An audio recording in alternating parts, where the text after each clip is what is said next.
Bismillahirrahmanirrahim. Assalamualaikum warahmatullahi wabarakatuh. Perkenalkan, nama saya Widiayanti dengan NIM 222531332 dari kelas B. Yang terhormat Ibu dosen pengampu APT Harni Sartika Kamarudin, SSI, MSI. Di sini saya akan memaparkan materi mengenai target aksi obat pada reseptor terhubung protein G, pada reseptor adrenergik dan reseptor angiotensin, serta aksi obat pada reseptor growth factor dan sitokin.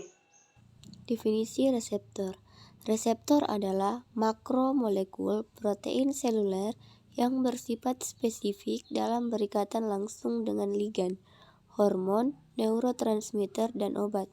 Khususnya dalam terapi molekuler, reseptor sering digunakan sebagai target aksi obat dengan hasil efikasi yang tepat. Selanjutnya, aksi obat pada reseptor adrenergik.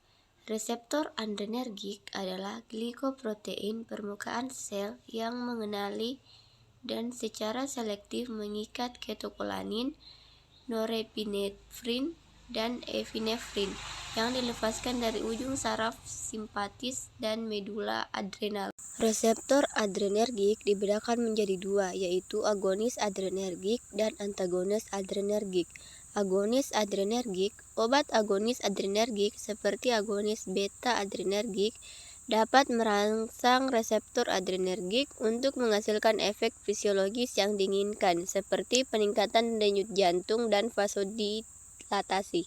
Sedangkan antagonis adrenergik seperti antagonis alfa adrenergik dapat memblokir aktivasi reseptor adrenergik, mengurangi efek simpatomimetik yang tidak diinginkan. Selanjutnya, aksi obat pada reseptor angiotensin. Yang pertama, antagonis reseptor angiotensin.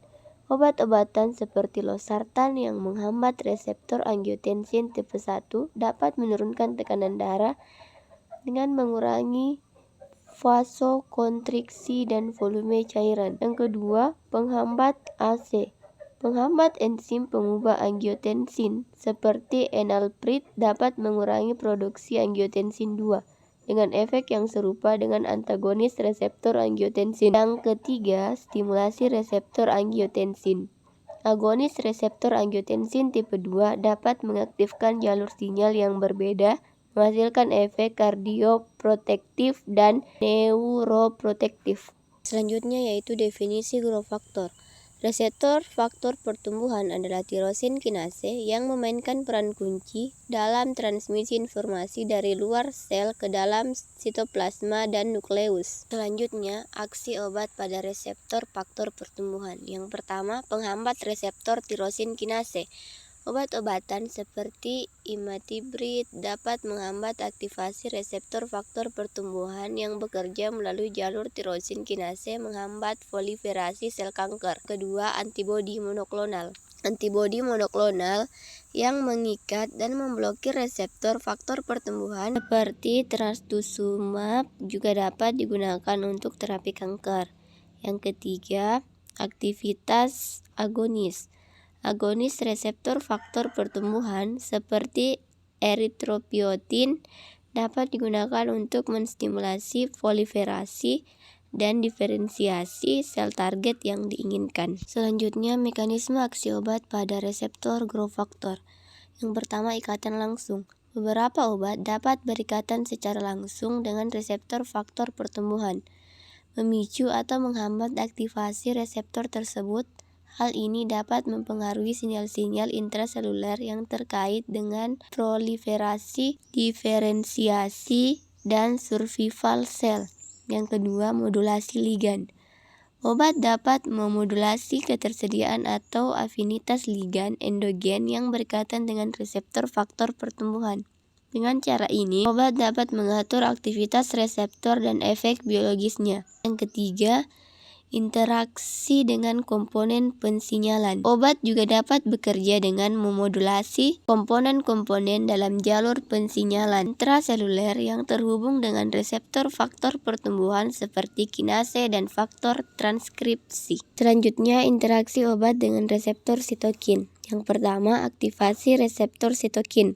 Beberapa obat dapat secara langsung berikatan dengan reseptor sitokin, memicu aktivitas dan induksi respon biologis yang terkait seperti peradangan, proliferasi, dan diferensiasi sel.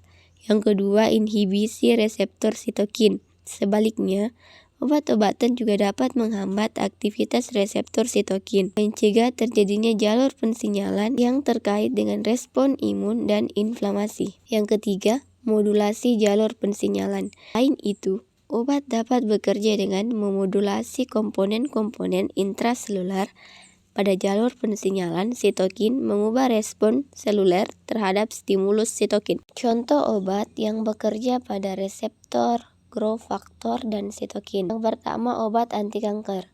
Beberapa obat anti kanker seperti trastuzumab dan erlotinib bekerja dengan menghambat aktivitas reseptor faktor pertumbuhan yang terlibat dalam proliferasi sel kanker. Yang kedua, obat imunosupresan seperti anti-TNF-alfa dapat menghambat aktivitas reseptor sitokin yang berperan dalam proses peradangan. Yang ketiga, obat antiinflamasi. Obat imunosupresan seperti Cyclosporin A dan tacrolimus dapat menghambat jalur pensinyalan sitokin. Yang pertama, pengembangan terapi baru.